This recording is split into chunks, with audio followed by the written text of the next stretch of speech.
کابوتا کی جلنے والی کھوپڑی کی روشنی میں مجھے اس کا اصل چہرہ بھی دکھائی دے جائے گا؟ عمر یار نے کہا، ہاں آقا، مجھے ایسا لگ رہا ہے جیسے اس طلسماتی کمرے میں آپ کا طریقے سے ہی سامنا ہونے والا ہے، اور کابوتا کی روشنی نہ صرف آپ کو اس طریقے سے بچائے گی بلکہ کمرے میں موجود کسی شیطانی ذریت سے بھی۔ محافظ بونے نے کہا، او کون ہے وہ شیطانی ذریت؟ عمر یار نے چونک کر کہا، مجھے اس کے بارے میں کچھ نہیں معلوم۔ جس طرح آپ انسانوں کی چھٹی حص ہوتی ہے اور آپ کو ہر خطرے سے آگاہ کرتی ہے، اسی طرح میرے پاس میری پوری اسرار طاقتیں ہیں جو مجھے آنے والے خطرات سے آگاہ کرنے کے ساتھ ساتھ محتاط رہنے کی ہدایت کرتی ہیں۔ محافظ بونے نے کہا تو عمر یار نے اس بات میں سر ہلایا اور زنبیل سے ایک سیاہ رنگ کا ڈنڈا نکال لیا۔ اس ڈنڈے پر ایک بڑی اور زرد رنگ کی کھوپڑی جڑی ہوئی تھی۔ کھوپڑی بے حد خوفناک اور کسی جن کی معلوم ہو رہی تھی۔ کھوپڑی کی آنکھوں، ناک اور منہ کے سوراخوں سے سفید سرخ سیاہ رنگ کا ہلکا ہلکا دھواں نکل رہا تھا۔ عمر یار نے اسے زور سے جھٹکا تو اچانک کھوپڑی پر آگ بھڑک اٹھی اور اس آگ کی روشنی عام آگ کی روشنی سے بہت تیز تھی۔ روشنی چاروں طرف پھیل گئی۔ عمر یار نے پھر کھوپڑی کو جھٹکا تو کھوپڑی پر لگی ہوئی آگ بجھ گئی، البتہ اس کی آنکھیں، ناک اور منہ کے سوراخوں سے اسی طرح سے ہلکا ہلکا رنگ برنگا دھواں نکل رہا تھا۔ ویسے اس کھوپڑی کی کیا ضرورت ہے؟ میں اب تک جن کمروں میں گیا ہوں وہاں ہر دیوار پر مشعل جل رہی ہوتی ہے جس کی تیز روشنی ہر طرف پھیلتی ہے۔ عمر یار نے کہا، اس بار شاید اس کمرے میں روشنی کا انتظام نہ ہو، بہرحال یہ میں نے احتیاط کے لیے آپ سے زنبیل سے نکلوائی ہے۔ ہو سکتا ہے میرا اندازہ غلط ہو اور مجھے جو خطرہ محسوس ہو رہا ہے ویسا کچھ بھی نہ ہو۔ محافظ بونے نے کہا تو عمر یار نے اس بات میں سر ہی لا دیا۔ عمر یار نے دروازہ کھولا اور تیزی سے اندر داخل ہو گیا۔ تیزی سے اندر آنے کی وجہ سے اسے کسی نے دھکا نہ دیا تھا۔ اندر تاریکی تھی۔ اس کے پیچھے دروازہ بند ہو گیا تو کمرے میں اور زیادہ تاریکی پھیل گئی۔ عمر یار نے کھوپڑی جھٹک کر اسے روشن کرنا چاہا لیکن محافظ بونے نے اسے روک دیا۔ ابھی نہیں آقا، جب ضرورت ہوگی تب آپ میرے کہنے پر کابوتا کی کھوپڑی روشن کرنا۔ محافظ بونے نے کہا تو عمر یار کا ہاتھ وہیں رک گیا۔ عمر یار نے چوتھے طلسم کا غلط کمرے کا دروازہ کھولا ہے۔ یہ طلسماتی کمرہ ہے۔ عمر یار کو اس طلسماتی کمرے کا طلسم بھی ختم کرنا پڑے گا تب وہ دوسرے خالی کمرے میں پہنچے گا، ورنہ اسی کمرے میں اس کی موت ہو جائے گی۔ اور اس بار عمر یار کے سامنے کمرے کی بجائے ایک غار کا دہانہ کھولا جائے گا۔ غار میں ایک ظالم اور ایک مظلوم ہے۔ عمر یار کو مظلوم کی مدد کرنی ہوگی اور اس کی جان بچانے کے لیے ظالم کو ہلاک کرنا پڑے گا۔ ظالم اور مظلوم کی پہچان عمر یار کے لیے ضروری ہے۔ اگر عمر یار سے غلطی ہوئی اور اس نے ظالم کی بجائے مظلوم کو ہلاک کر دیا تو ظالم عمر یار کو بھی زندہ نہیں چھوڑے گا اور عمر یار کسی طور پر اس سے اپنی جان نہ بچا سکے گا۔ چیختی ہوئی آواز نے کہا تو عمر یار چونک پڑا۔ اسی لمحے وہاں ہلکی ہلکی روشنی پھیل گئی۔ یہ دیکھ کر عمر یار چونک پڑا کہ وہ اس بار کسی کمرے میں نہیں بلکہ ایک غار کے دہانے کے پاس کھڑا تھا۔ اس کے پیچھے سرسبز پہاڑیاں تھیں۔ غار کافی طویل تھا لیکن کچھ ہی فاصلے پر عمر یار کو ایک بھیانک شکل والا دیو دکھائی دے رہا تھا۔ دیو کے سر پر لمبے اور نوکیلے سینگ تھے۔ اس کا سر گنجا تھا۔ اس کے چہرے کی کھال سکڑی ہوئی تھی اور اس کی چھوٹی اور نوکیلی سی داڑھی تھی جبکہ اس کی مونچھیں کافی گھنی دکھائی دے رہی تھیں۔ اس دیو کے کانوں میں سونے کی بالیاں تھیں جن میں ہیرے جڑے ہوئے تھے۔ دیو کے ہاتھوں کی لمبی انگلیاں تھیں جن کے ناخن چھریوں کی طرح تیز اور نوکیلے تھے۔ اس دیو کے سامنے ایک نہایت معصوم اور خوبصورت لڑکی سہمے ہوئے انداز میں پیچھے کی طرف جھکی ہوئی تھی جیسے وہ دیو کے نوکیلے اور تیز ناخنوں سے بچنے کی کوشش کر رہی ہو۔ لڑکی کے سر پر تاج تھا اور اس نے شہزادیوں جیسا زرق برق لباس پہنا ہوا تھا۔ دیو بے حد غصے میں دکھائی دے رہا تھا جیسے وہ اس خوبصورت شہزادی کی گردن دبوچ کر اسے ہلاک کرنا چاہتا ہو۔ او یہ ظالم دیو اس معصوم شہزادی کو ہلاک کرنا چاہتا ہے تو کیا مجھے اس ظالم دیو کو ہلاک کرنا ہے؟ عمر یار نے تیز لہجے میں کہا، نہیں آقا، آنکھوں دیکھیں، کچھ حال اثر حال سے مختلف ہوتا ہے۔ آپ کبوتا جن کی کھوپڑی روشن کریں، آپ کو خود ہی پتہ چل جائے گا کہ اصل ظالم کون ہے اور مظلوم کون۔ محافظ بونے کی آواز سنائی دی تو عمر یار نے ہاتھ میں پکڑے ہوئے ڈنڈے کو جھٹکا تو اچانک ابو جن کی کھوپڑی روشن ہو گئی۔ کھوپڑی کی روشنی سے پورا غار منور ہو گیا۔ جیسے ہی تیز روشنی غار میں پھیلی یہ دیکھ کر عمر یار چونک پڑا کہ وہ جس دیو کو ظالم اور جس لڑکی کو مظلوم سمجھ رہا تھا اب اس کے الٹ ہی دکھائی دے رہا تھا۔ اب دیو مظلوم دکھائی دے رہا تھا جبکہ شہزادی کی شکل انتہائی ڈراؤنی اور بھیانک چڑیل کی بن چکی تھی اور وہ نوکیلے اور لمبے ناخنوں والی انگلیوں سے دیو کی گردن دبوچ رہی تھی جیسے وہ ناخن مار کر اس دیو کی گردن ادھیڑ دینا چاہتی ہو۔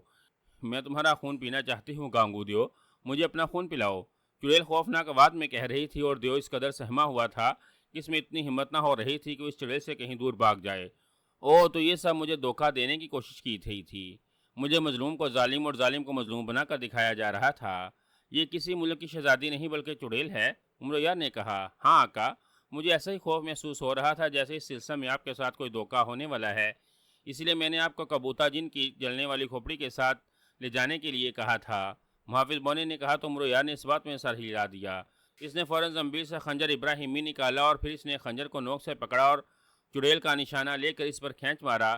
خنجر بجلی کی سی تیزی سے ہوا میں گھومتا ہوا گیا اور چڑیل کی عین گردن میں جا کر دھنس گیا۔ چڑیل کے منہ سے زوردار چیخ نکلے اور وہ اچھل کر ایک طرف گری اور بری طرح سے تڑپنے لگی۔